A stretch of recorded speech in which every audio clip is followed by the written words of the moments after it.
The King of the Waterfalls by Andrew Lang. When the young king of Esed Rued came into his kingdom, the first thing he thought of was how he could amuse himself best. The sports that all his life had pleased him best suddenly seemed to have grown dull. And he wanted to do something he had never done before. At last his face brightened. I know, he said, I will go and play a game with the Gruagach. Now the Gruagach was a kind of wicked fairy, with long, curly brown hair, and his house was not very far from the king's house. But though the king was young and eager, he was also prudent, and his father had told him on his deathbed to be very careful in his dealings with the good people, as the fairies were called. Therefore, before going to the Gruagach, the king sought out a wise man of the countryside. I am wanting to play a game with the curly-haired Gruagach, said he. Are you indeed, replied the wizard. If you will take my counsel, you will play with someone else. No, I will play with the Gruagach, persisted the king. Well, if you must, I suppose, answered the wizard. But if you win that game, ask as a prize the ugly crofted girl that stands behind the door. I will, said the king. So before the sun rose, he got up and went to the house of the Gruagach, who was sitting outside. O king, what has brought you here today? Asked the Gruagach. But right welcome you are, and more welcome will you be still, if you will play a game with me. That is just what I want, said the king, and they played. And sometimes it seemed as if one would win, and sometimes the other, but in the end it was the king who was the winner. And what is the prize that you will choose? Inquired the Gruagach. The ugly crofted girl that stands behind the door, replied the king. Why, there are 20 others in the house, and each fairer than she, exclaimed the Gruagach. Fairer they may be, but it is she whom I wish for my wife, and none other. And the Gruagach saw that the king's mind was set upon her. So he entered his house and bade all the maidens in it come out one by one, and pass before the king. One by one they came, tall and short, dark and fair, plump and thin, and each said, I am she. Whom you want, you will be foolish indeed if you do not take me. But he took none of them, neither short nor tall, dark, nor fair, plump nor thin, till at the last the crofted girl came out. This is mine, said the king, though she was so ugly that most men would have turned from her. We will be married at once, and I will carry you home. And married they were, and they set forth across a meadow to the king's house. As they went, the bride stooped and picked a sprig of shamrock which grew amongst the grass, and when she stood upright again, her ugliness had all gone, and the most beautiful woman that ever was seen stood by the king's side. The next day before the sun rose, the king sprang from his bed, and told his wife he must have another game with the Gruagach. If my father loses that game, and you win it, said she, accept nothing for your prize but the shaggy young horse with the stick saddle. I will do that, answered the king, and he went. Does your bride please? You asked the Gruagach, who was standing at his own door. Ah, does she not? Answered the king quickly, otherwise I should be hard indeed to please, but will you play a game today?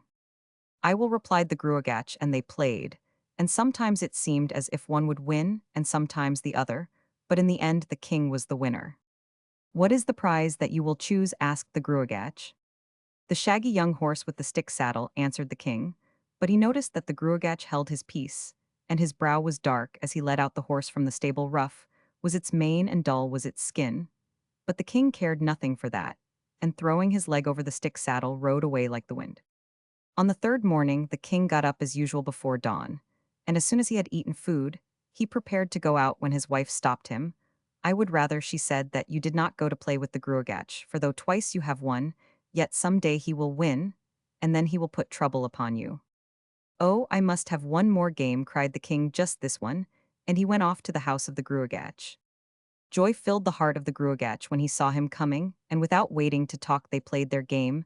Somehow or other the king's strength and skill had departed from him, and soon the Gruagach was the victor.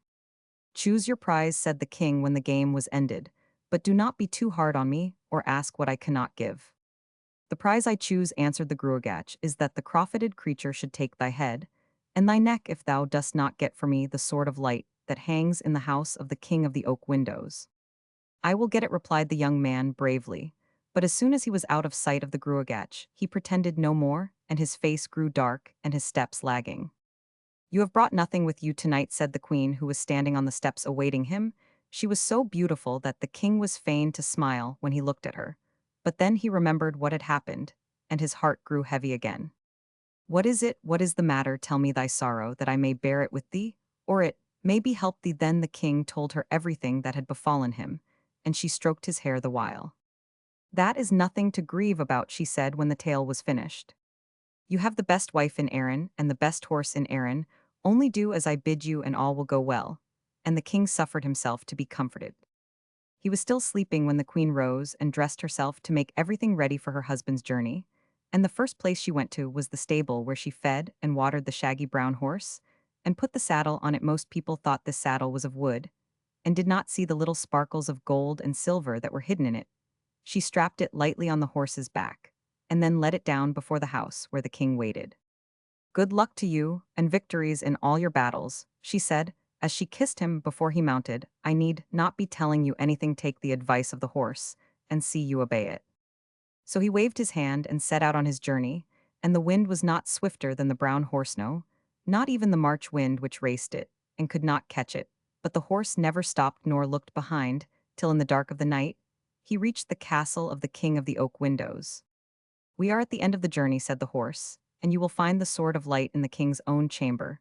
If it comes to you without scrape or sound, the token is a good one at this hour. The king is eating his supper, and the room is empty, so none will see you. The sword has a knob at the end, and take heed that, when you grasp it, you draw it softly out of its sheath. Now go, I will be under the window. Stealthily the young man crept along the passage, pausing now and then to make sure that no man was following him, and entered the king's chamber. A strange white line of light told him where the sword was, and crossing the room on tiptoe, he seized the knob and drew it slowly out of the sheath. The king could hardly breathe with excitement lest it should make some noise, and bring all the people in the castle running to see what was the matter. But the sword slid swiftly and silently along the case, till only the point was left touching it. Then a low sound was heard as of the edge of a knife touching a silver plate, and the king was so startled that he nearly dropped the knob. Quick, quick, cried the horse, and the king scrambled hastily through the small window and leapt into the saddle.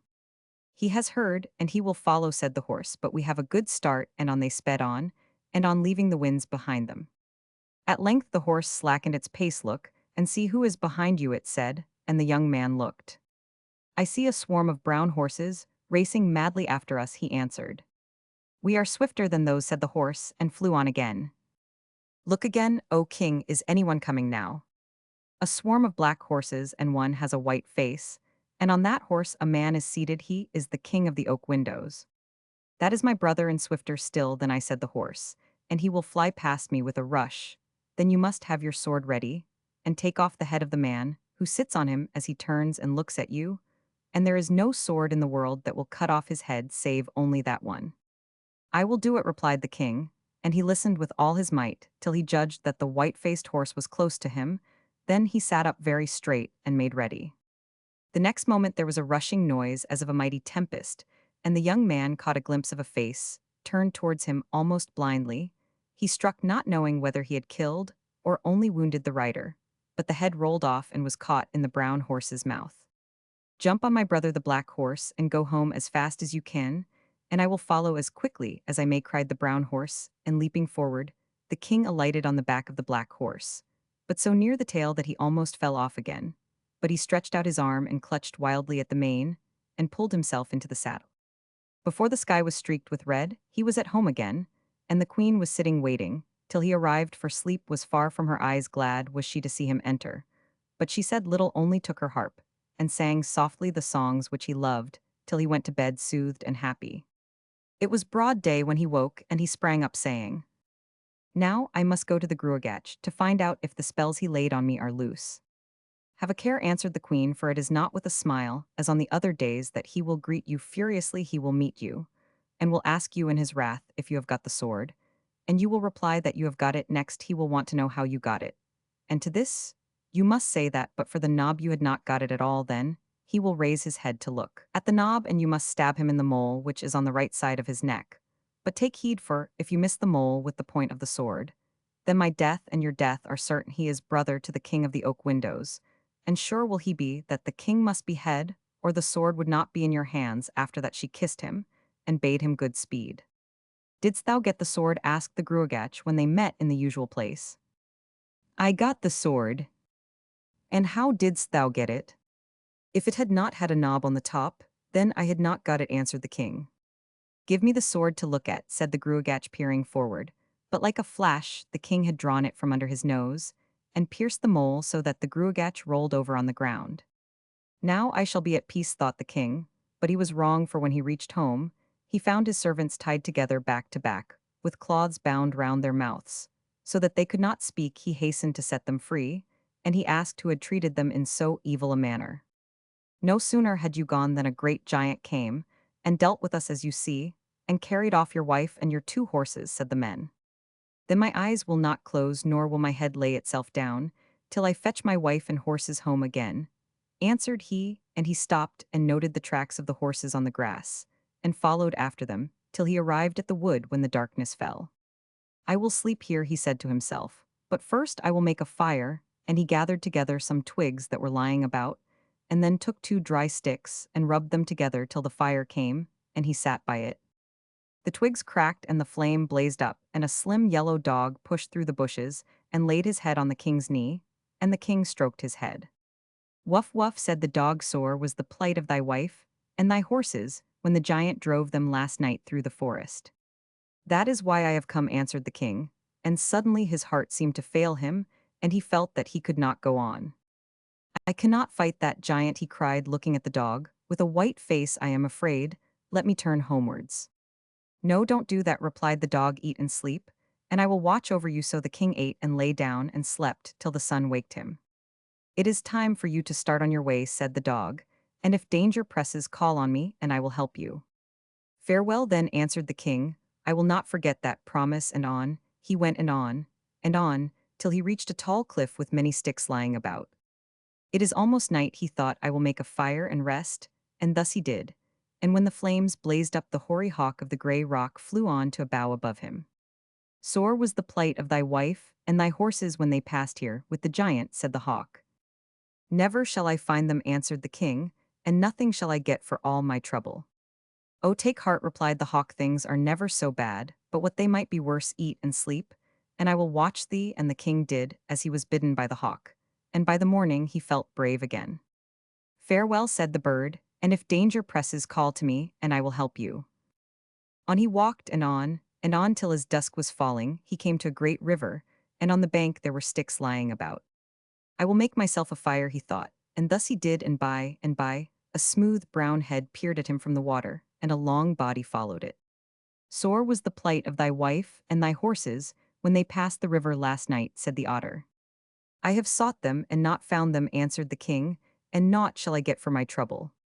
Be not so downcast, replied the otter. Before noon tomorrow thou shalt behold thy wife, but eat and sleep, and I will watch over thee. So the king did as the otter bid him, and when the sun rose he woke and saw the otter lying on the bank. Farewell, cried the otter as he jumped into the water, and if danger presses, call to me, and I will help you.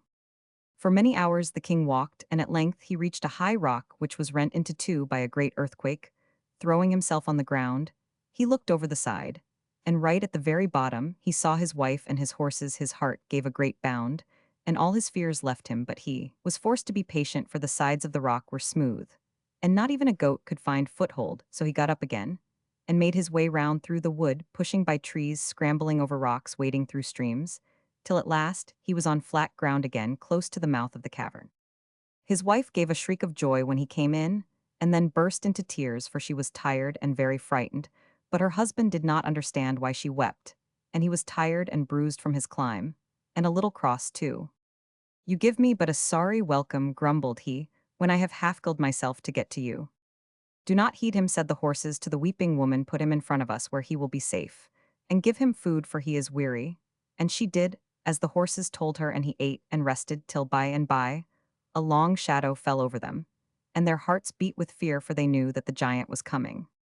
I smell a stranger, cried the giant as he entered, but it was dark inside the chasm, and he did not see the king, who was crouching down between the feet of the horses. A stranger, my lord, no stranger ever comes here, not even the sun. And the king's wife laughed gaily as she went up to the giant and stroked the huge hand which hung down by his side. Well, I perceive nothing, certainly, answered he, but it is very odd. However, it is time that the horses were fed, and he lifted down an armful of hay from a shelf of rock, and held out a handful to each animal, who moved forward to meet him, leaving the king behind, As soon as the giant's hands were near their mouths, they each made a snap, and began to bit them so that his groans and shrieks might have been heard a mile off. Then they wheeled round and kicked him till they could kick no more at length. The giant crawled away and lay quivering in a corner, and the queen went up to him. Poor thing, she said they seemed to have gone mad, it was awful to behold. If I had had my soul in my body, they would certainly have killed me, groaned the giant. It was lucky indeed, answered the queen, but tell me, where is thy soul that I may take care of it? Up there in the Bonac stone, answered the giant, pointing to a stone, which was balanced loosely on an edge of rock. But now leave me that I may sleep, for I have far to go tomorrow. Soon snores were heard from the corner where the giant lay, and then the queen lay down too, and the horses, and the king was hidden between them so that none could see him. Before the dawn, the giant rose and went out, and immediately the queen ran up to the Bonac stone, and tugged and pushed at it till it was quite steady on its ledge, and could not fall over, and so it was in the evening when the giant came home. And when they saw his shadow, the king crept down in front of the horses. Why, what have you done to the Bonac stone? Asked the giant. I feared lest it should fall over and be broken with your soul in it, said the queen, so I put it further back on the ledge. It is not there that my soul is, answered he, it is on the threshold. But it is time the horses were fed, and he fetched the hay, and gave it to them, and they bit, and kicked him as before till he lay half dead on the ground. Next morning he rose and went out, and the queen ran to the threshold of the cave, and washed the stones, and pulled up some moss and little flowers that were hidden in the crannies, and by, when dusk had fallen, the giant came home. You have been cleaning the threshold, said he. And was I not right to do it, seeing that your soul is in it? Asked the queen. It is not there that my soul is, answered the giant. Under the threshold is a stone, and under the stone is a sheep, and in the sheep's body is a duck, and in the duck is an egg, and in the egg is my soul, but it is late, and I must feed the horses. And he brought them the hay, but they only bit and kicked him as before, and if his soul had been within him, they would have killed him outright. It was still dark when the giant got up and went his way, and then the king and the queen ran forward to take up the threshold, while the horses looked on. But sure enough, just as the giant had said, underneath the threshold was the flagstone, and they pulled and tugged till the stone gave way. Then something jumped out so suddenly that it nearly knocked them down, and as it fled past they saw it was a sheep. If the slim yellow dog of the greenwood were only here, he would soon have that sheep, cried the king. And as he spoke, the slim yellow dog appeared from the forest with the sheep in his mouth. With a blow from the king, the sheep fell dead, and they opened its body only to be blinded by a rush of wings as the duck flew past. If the hoary hawk of the rock were only here, he would soon have that duck, cried the king. And as he spoke, the hoary hawk was seen hovering above them with the duck in his mouth. They cut off the duck's head with a swing of the king's sword, and took the egg out of its body. But in his triumph the king held it carelessly, and it slipped from his hand, and rolled swiftly down the hill, right into the river. If the brown otter of the stream were only here, he would soon have that egg, cried the king. And the next minute there was the brown otter dripping with water, holding the egg in his mouth. But beside the brown otter, a huge shadow came stealing along, the shadow of the giant. The king stood staring at it as if he were turned into stone, but the queen snatched the egg from the otter and crushed it between her two hands, and after that the shadow suddenly shrank and was still, and they knew that the giant was dead because they had found his soul. Next day they mounted the two horses and rode home again, visiting their friends the brown otter and the hoary hawk and the slim yellow dog by the way. From West Highland Tales.